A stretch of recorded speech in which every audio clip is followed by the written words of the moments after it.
Chapter 1. The house stood on a slight rise just on the edge of the village.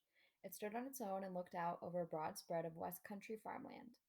Not a remarkable house by any means. It was about 30 years old, squattish, squarish, made of brick, and had four windows set in the front of a size and proportion which more or less exactly failed to please the eye.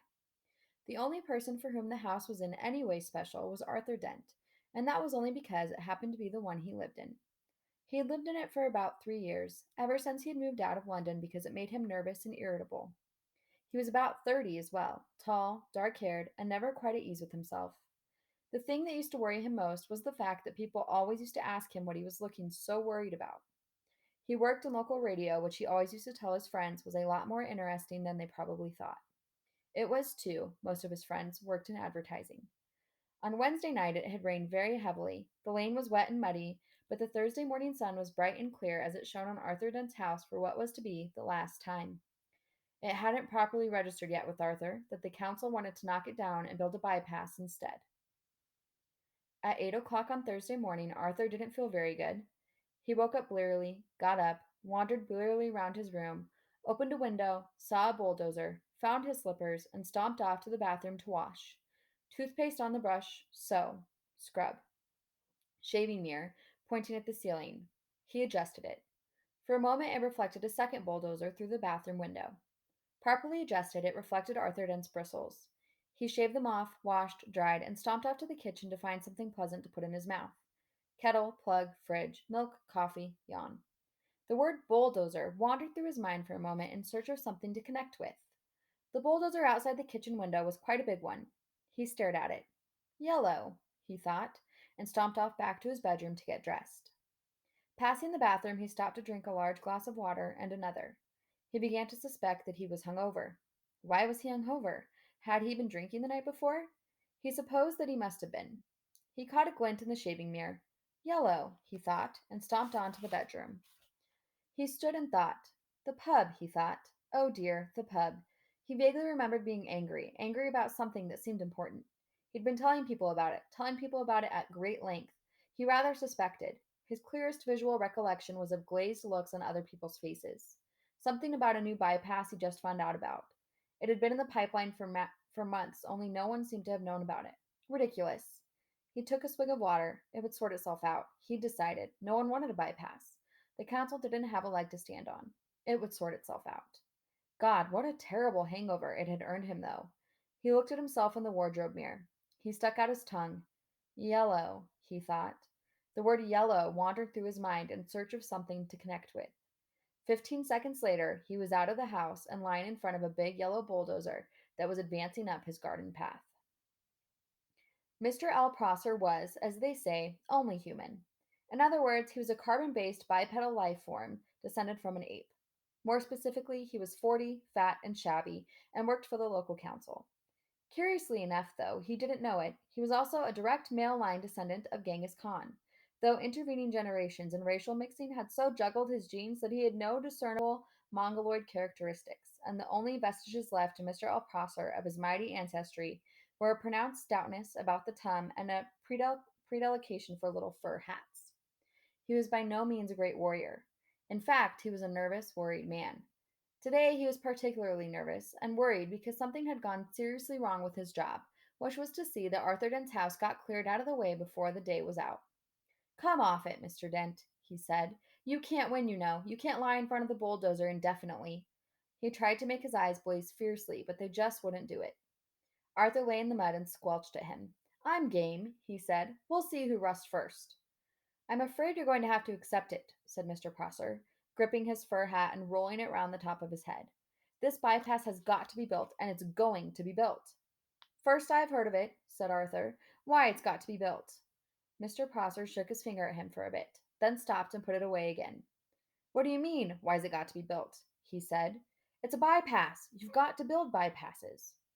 Bypasses are devices that allow some people to dash from point A to point B very fast, while other people dash from point B to point A very fast.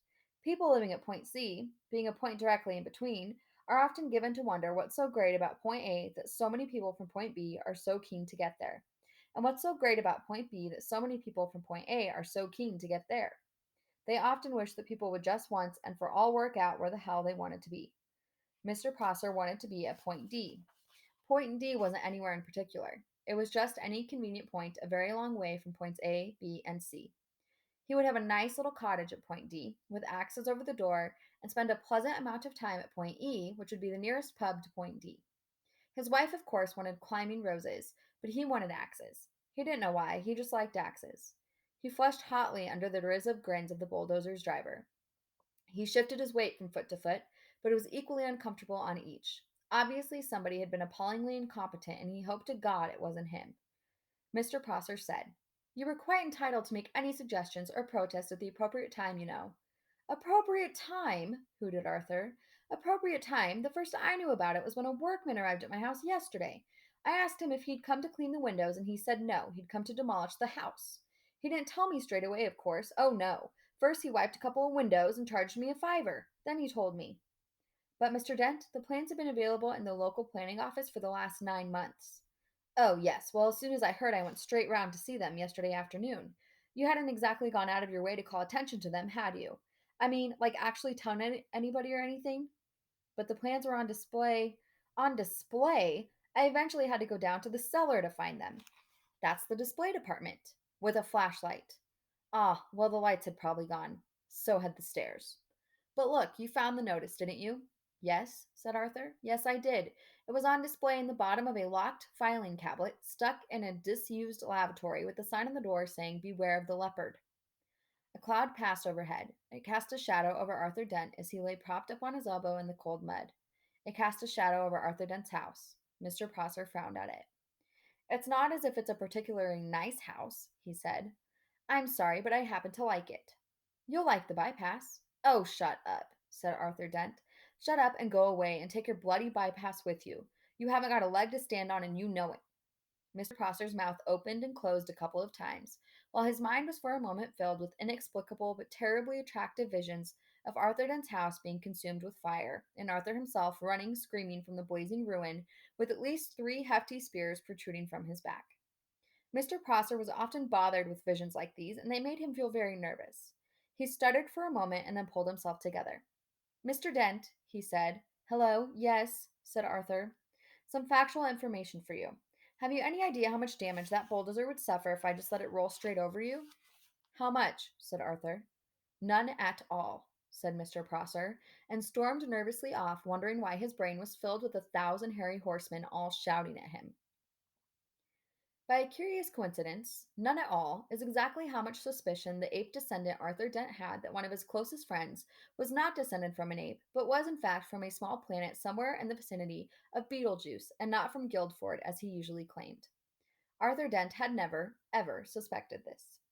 This friend of his had first arrived on the planet Earth some 15 Earth years previously, and he had worked hard to blend himself into Earth's society. With it must be said, some success. For instance, he had spent those 15 years pretending to be an out of work actor, which was plausible enough. He had made one careless blunder, though, because he had skimped a bit on his preparatory research. The information he had gathered had led him to choose the name Ford Prefect as being nicely inconspicuous. He was not conspicuously tall. His features were striking but not conspicuously handsome. His hair was wiry and gingerish and brushed backward from the temples. His skin seemed to be pulled backward from his nose. There was something very slightly odd about him, but it was difficult to say what it was. Perhaps it was that his eyes didn't seem to blink often enough, and when you talk to him for any length of time, your eyes begin involuntarily to water on his behalf.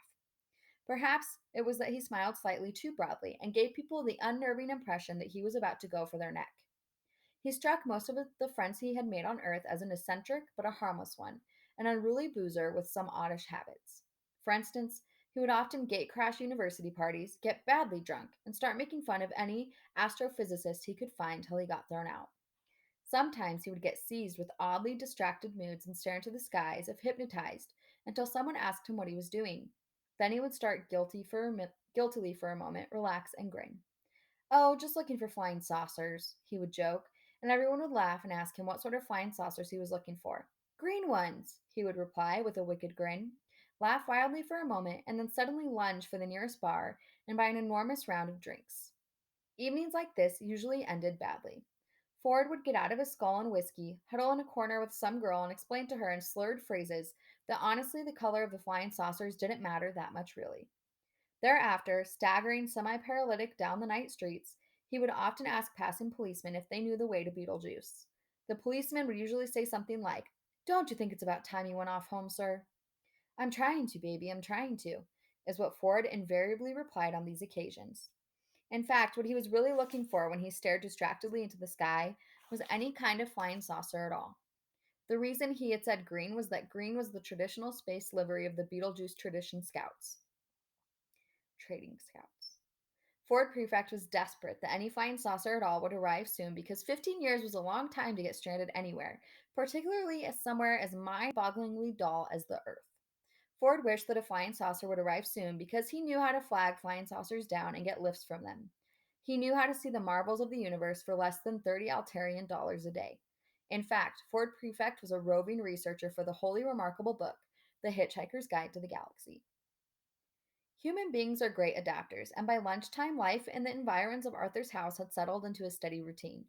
It was Arthur's accepted role to lie squelching in the mud, making occasional demands to see his lawyer, his mother, or a good book. It was Mr. Prosser's accepted role to tackle Arthur with the occasional new ploy, such as the for the public good talk, or the March of Progress talk, the they knocked my house down once, never looked back talk, and various other cajoleries and threats. And it was the bulldozer driver's accepted role to sit around drinking coffee and experimenting with the union regulations to see how they could turn the situation to their financial advantage. The earth moved slowly in its diurnal course. The sun was beginning to dry out the mud that Arthur lay in. A shadow moved across him again. "Hello, Arthur," said the shadow. Arthur looked up and, squinting into the sun, was startled to see Ford Prefect standing above him. "Ford, hello, how are you?" "Fine," said Ford. "Look, are you busy?" "Am I busy?" exclaimed Arthur. "Well, I've just got all these bulldozers and things to lie in front of because they'll knock my house down if I don't. But other than that, well, no, not especially. Why?" They don't have sarcasm on Beetlejuice, and Ford Prefect often failed to notice it unless he was concentrating. He said, "Good. Is there anywhere we can talk?" "What?" said Arthur Dent. For a few seconds, Ford seemed to ignore him and stared fixedly into the sky like a rabbit trying to get run over by a car. Then suddenly he squatted down beside Arthur. "We've got to talk," he said urgently. "Fine," said Arthur. "Talk." "And drink," said Ford. "It's vitally important that we talk and drink. Now, we'll go to the pub in the village." He looked into the sky again, nervous, expectant. "Look, don't you understand?" shouted Arthur. He pointed at Prosser. "That man wants to knock my house down." Ford glanced at him, puzzled. "Well, he can do it while you're away, can he asked. "But I don't want him to." "Ah." "Look, what's the matter with you, Ford?" said Arthur. Nothing's the matter. Listen to me. I've got to tell you the most important thing you've ever heard. I've got to tell you now, and I've got to tell you in the saloon bar of the Horse and Groom." "But why?" "Because you're going to need a very stiff drink." Ford stared at Arthur, and Arthur was astonished to find his will beginning to weaken. He didn't realize that this was because of an old drinking game that Ford learned to play in the hyperspace ports that served the Madronite mining belts in the star system of Orion Beta. The game was not unlike the Earth game called Indian Wrestling, and was played like this. Two contestants would sit either side of a table with a glass in front of each of them. Between them would be placed a bottle of Jank's spirit, as immortalized in that ancient Orion mining song, "Oh, don't you give me none more of that old Jank spirit. No, don't you give me none of that old Jank spirit, for my head will fly, my tongue will lie, my eyes will fry, and I may die. Won't you pour me one more of that sinful old Jank spirit?" Each of the two contestants would then concentrate their will on the bottle and attempt to tip it and pour spirit into the glass of his opponent, who would then have to drink it. The bottle would then be refilled. The game would be played again and again. Once you started to lose, you would probably keep losing because one of the effects of Jinx Spirit is to depress telepsychic power. As soon as a predetermined quantity had been consumed, the final loser would have to perform a forfeit, which was usually obscenely biological. Ford Prefect usually played to lose. Ford stared at Arthur, who began to think that perhaps he did not want to go to the Horse and Groom after all. "But what about my house?" he asked plaintively. Ford looked across to Mr. Prosser, and suddenly a wicked thought struck him. "He wants to knock your house down?"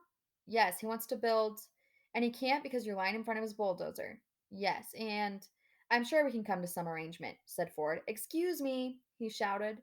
Mr. Prosser, who was arguing with the spokesman for the bulldozer drivers about whether or not Arthur Dent constituted a mental health hazard and how much they should get paid if he did, looked around. He was surprised and slightly alarmed to see that Arthur had company.